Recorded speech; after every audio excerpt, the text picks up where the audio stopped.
जो भी आज हमारे देश के स्टार खिलाड़ी दिल्ली में जंतर मंतर पर बैठे हैं, ये वो खिलाड़ी हैं जब वो ओलंपिक में मेडल जीत कर लाए तो हर भारतवासी को गर्व महसूस हुआ था। और आज जब वो अपनी आप बीती बताते हैं तो हर भारतवासी को शर्मिंदगी महसूस हो रही है। और ये आज से नहीं बल्कि ये बहुत पहले से चला आ रहा है। आज वो जो जो बातें बता रहे हैं, हर बार जितने भी फेडरेशन के जो राजनीतिक दल के लोग बैठे हुए जिनका खेलों से कोई वास्ता नहीं है, उनके हाथों में खेल संघों की कमान दी गई है और वो दिन रात लड़कियों का शोषण करते हैं। अगर कोई खिलाड़ी अपनी आवाज उठाता है तो उसको इसी तरीके से मारने की धमकियां दी जाती हैं, उसका कैरियर बर्बाद कर दिया जाता है, उस पर लाइफ बैन लगा दिया जाता है, उसका सिलेक्शन काट दिया जाता है। जो खिलाड़ी अपना सब कुछ न्यौछावर करके सिर्फ देश के नाम पर खेलते हैं, उनके मन में सिर्फ एक देश भावना होती है, तिरंगे को कैसे मान सम्मान दिया जाए इस भावना से खेलते हैं।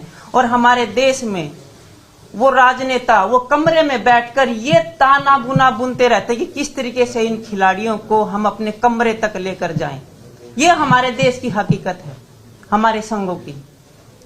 आज विनेश फोगाट जो अपनी आप बीती बता रही है वो बिल्कुल सही है। और मैं एक खिलाड़ी होने के नाते मैं भी अपनी आप बीती आप लोगों को बताऊंगी। जो भी खिलाड़ी मेडल की उसमें कतार में होते हैं, उन्हीं के ऊपर इस तरीके के ये लोग हरकतें करते हैं। मैं South Asiad gold medallist weight lifting में, मेरे सामने भी ऐसी परिस्थितियां पैदा की गई थी, लेकिन हम लड़कियां अपने आत्मसम्मान को अपने स्वाभिमान को बचाने की सबसे पहले कोशिश करते हैं। और जब बात सर के ऊपर से चली जाती है, पानी जब सर से ऊपर चला जाता है, तब मजबूर होकर मीडिया के सामने आना पड़ता है। जब मेरे सामने ऐसी परिस्थितियां आई, या तो मैं सिस्टम से टकराती, लड़के वहीं पर अपने आप को खत्म कर लेती, क्योंकि हम खिलाड़ी हम महिलाएं उसी समाज में आज जी रहे हैं जिस समाज में अगर हम 5 मिनट के सफर बस का सफर भी करते हैं और उसमें हमारे साथ महिलाओं के साथ कोई हरकत होती है तो उसमें 10 में से 4 लोग ऐसे कहने वाले मिल जाएंगे कि लड़की की गलती होगी। वहां लड़कियां हिचकती हैं अपनी बात को सामने रखने के लिए। या तो मैं उस सिस्टम से टकरा जाती, लड़ जाती, या फिर मैं अपना रास्ता बदल लेती। मुझे अपना स्वाभिमान प्यारा था, आत्मसम्मान प्यारा था, मैंने अपना रास्ता बदला और मैं वेट लिफ्टिंग से डब्ल्यूडब्ल्यू में अपना कैरियर बनाने चली। और वहां पर भी मैंने एक इतिहास रचा। हम लड़कियां, हमें बहुत कम मौके मिलते हैं बाहर निकलने के, और जब भी मौके मिलते हैं हम अपने आप को साबित करने की कोशिश करते हैं। हर पल हम ये सोचते हैं कि हम अपने देश की गरिमा को, देश की संस्कृति को कैसे बचाएं।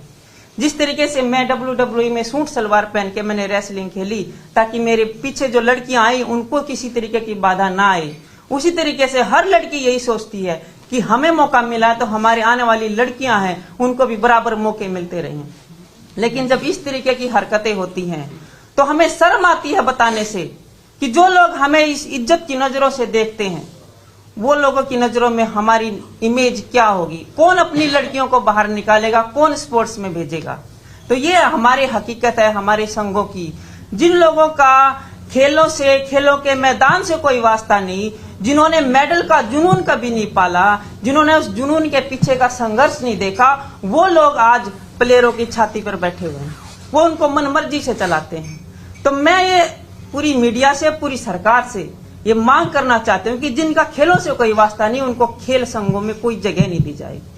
और ये जितनी भी हरकतें हो रही हैं हर जगह बीजेपी के ही क्यों लोग इसमें शामिल हैं, इसका मैं एक कारण समझती हूँ कि क्योंकि हमारे कानून में, हमारे संसद ने, हमारी मौजूदा सरकार ने या पहले भी जो सरकारें रही उन्होंने आज तक कोई भी ऐसा कड़ा कानून नहीं बनाया जिससे ये जो दुष्कर्म करने वाले लोग हैं, जो बलात्कारी लोग हैं, उनके मन में डर पैदा हो।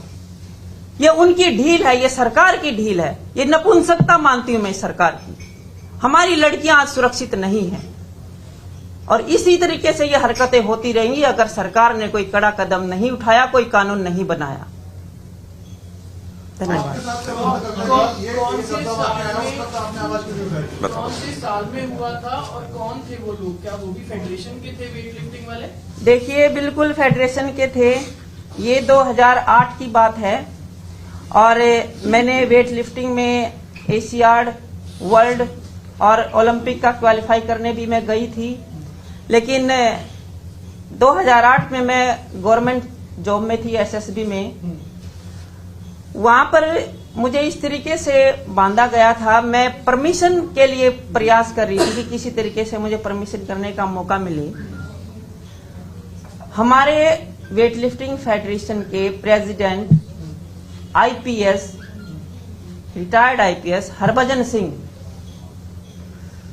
उन्होंने भी इसी तरीके की हरकतें की थी। लेकिन मैं उनके चंगुल में ना फंसकर मैंने अपने 17 साल का कैरियर एक साइड में रख के मैंने अपना ट्रैक चेंज किया, क्योंकि मैं एक ऐसे परिवार से निकली हुई लड़की हूं, किसान परिवार से, और मैं इतनी सक्षम नहीं थी। और सबसे पहले मैं घबरा इस बात से गई कि अगर मैं ये चीजें अपने परिवार के सामने रखती हूं तो शायद मुझे दोबारा मौका ना मिले बाहर निकलने का।